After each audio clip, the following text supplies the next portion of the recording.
بصر أحدهم بالأنثى ظل وجهه مسودا وهو كظيم।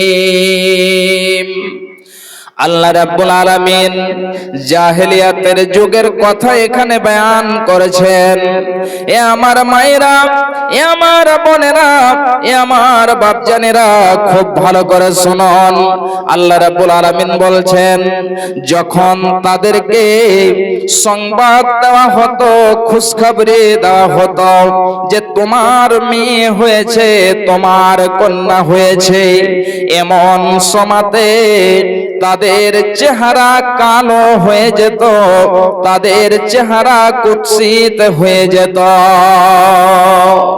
শুধু তাই নয়, তাদের চেহারা কালো হয়ে গেলেও তারা এটা মনে মনে চিন্তা ভাবনা করত যে আল্লাহ, তুমি আমাকে কন্যা কেন দিয়েছ? হে আল্লাহ, তুমি আমাকে মেয়ে কেন দিয়েছ?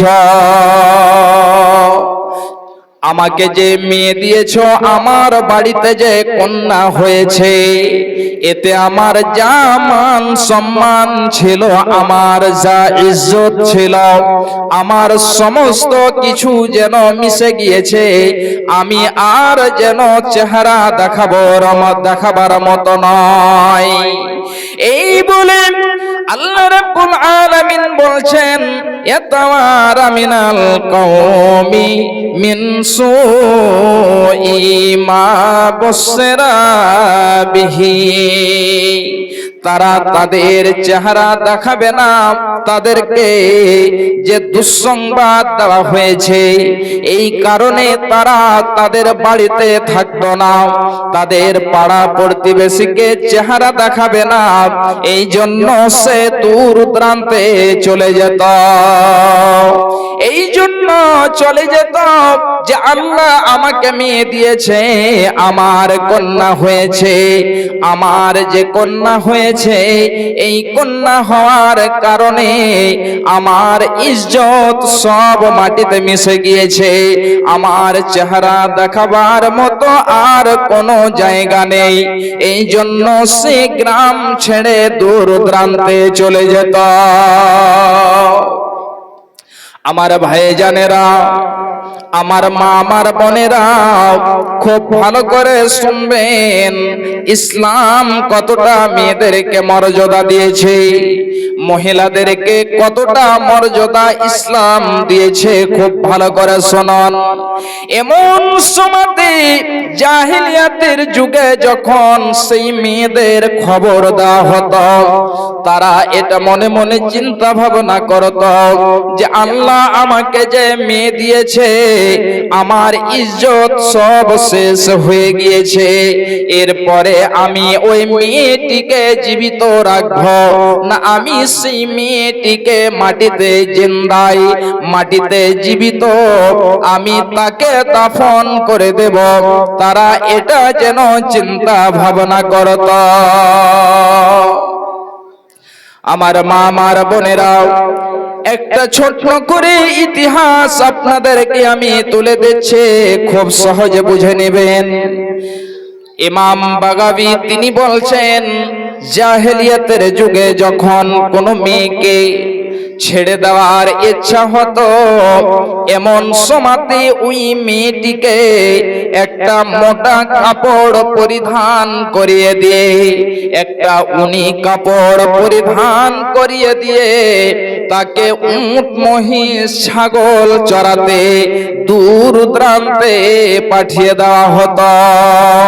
তার কোনো খোঁজ নেওয়া হতো না, তার কোনো খবর নেওয়া হতো না, সে কোথায় আছে, সে কি খাচ্ছে, কোথায় রাত্রে থাকছে, রাত্রি কাটছে কোথায়, এমন কোনো যেন খবর নেওয়া হতো না। এবং যখন কোনো মেয়েকে জীবিত মেরে দেওয়ার ইচ্ছা করতো, আমার মা আমার বোনেরা খুব ভালো করে শুনুন, এমন সময়তে ওই মেয়েটির মাকে যেন বলতো, এ আমার অর্ধাঙ্গিনী, এ আমার বিবি, তুমি আমার মেয়েকে সুন্দর করে সাজিয়ে দাও, তুমি তাকে নতুন জামা পরিধান করিয়ে দাও, তুমি তাকে গোসল করিয়ে সাজিয়ে আমার হাত দিয়ে দাও, আমি তাকে তার নানির বাড়ি, আমি তাকে তার দাদির বাড়িতে নিয়ে যাব এবং তাকে মেহমানি করে নিয়ে আসব। খুব ভালো করে শুনুন, এমনি করে যখন অর্ধাঙ্গিনীকে বলতো, বিবিকে বলতো, বিবি সুন্দর করে ওই মেয়েটিকে সাজিয়ে দিয়ে তার স্বামীর হাতে, মেয়ের পিতার হাতে তুলে দিত এবং সেই মেয়ের পিতা তার হাত ধরে এবারে নিয়ে যেতে যেতে গভীর জঙ্গলে যখন চলে যেত, এমন সমাতে গভীর জঙ্গলের মধ্যে একটি গর্ত খনন করে ওই মেয়েটিকে গর্তের ভেতরে ফেলে দেওয়া হতো। আমার ভাইজানেরা, আমার মা আমার বোনেরা, যখন সেই মেয়েটিকে গর্তে ফেলে দেওয়া হতো, মেয়ে গর্তের ভিতরে পড়েছে, সে চিৎকার করে যেন কান্না করত যে আব্বা আমার কোন যেন পাপ রয়েছে, আব্বা আমি কোন ভুল করেছি যার কারণে আপনি আমাকে এই গর্তের মধ্যে ফেলে দিয়েছেন। গর্তের মধ্যে ফেলে দিয়ে তার উপরে মাটি দিয়ে চাপিয়ে, তার উপরে পাথর চাপিয়ে দিয়ে তাকে সেখানেই দাফন করে দেওয়া হতো।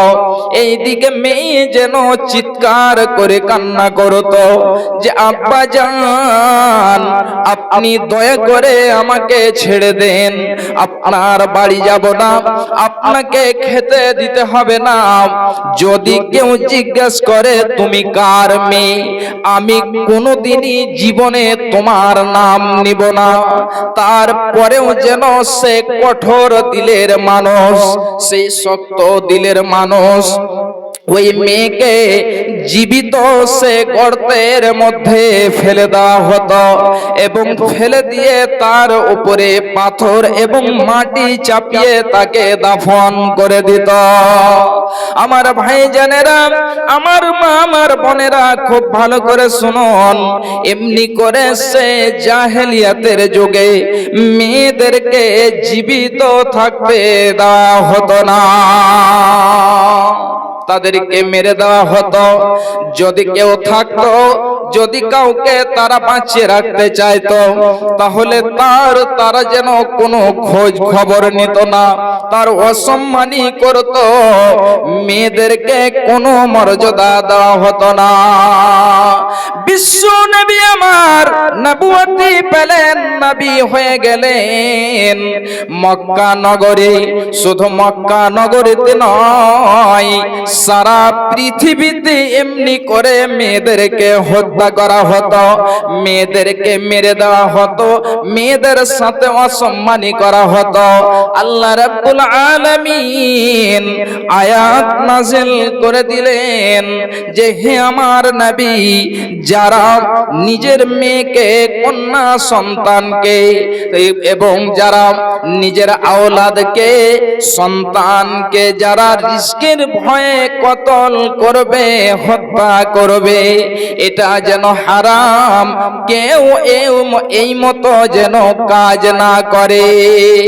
ভাইজান বাপজান আমার, বিশ্বনবী এবারে সাহাবীদের সামনে বলে দিলেন, সাহাবিয়াদের সামনে বললেন, লা তাকতুলু আওলাদাকুম ইন্নাল্লাহা হাররামা আলাইকুম উকুকাল উম্মাহাত ওয়া ওয়াদাল বানাত। খুব ভালো করে শুনুন, আল্লাহ রাব্বুল আলামিনের নবী বললেন, ইন্নাল্লাহা হাররামা আলাইকুম উকুকাল উম্মাহাত ওয়া ওয়াদাল বানাত। আল্লাহ রাব্বুল আলামিন তোমাদের প্রতি তোমাদের মায়ের তোমাদের পিতার অসম্মানী করা হারাম করে দিয়েছেন এবং তোমাদের মেয়েদেরকে কতল করা আল্লাহ রাব্বুল আলামিন হারাম করে দিয়েছে। ভাইজান বাপজান আমার, তাহলে আল্লাহ রাব্বুল আলামিন মায়ের কতটা যেন মান সম্মান দিয়েছে, মায়ের কতটা মর্যাদা দিয়েছে। আল্লাহ রাব্বুল আলামিন বলছেন যে তোমরা আল্লাহ রাব্বুল আলামিনের ইবাদতের পরে তোমরা যখন কিছু করবে, আল্লাহ রাব্বুল আলামিন এটা ফয়সালা করে দিয়েছেন যে আল্লাহ রাব্বুল আলামিনের ইবাদতের পরে তোমরা তোমাদের মাতা পিতার সাথে ভালো ব্যবহার করবে। শুধু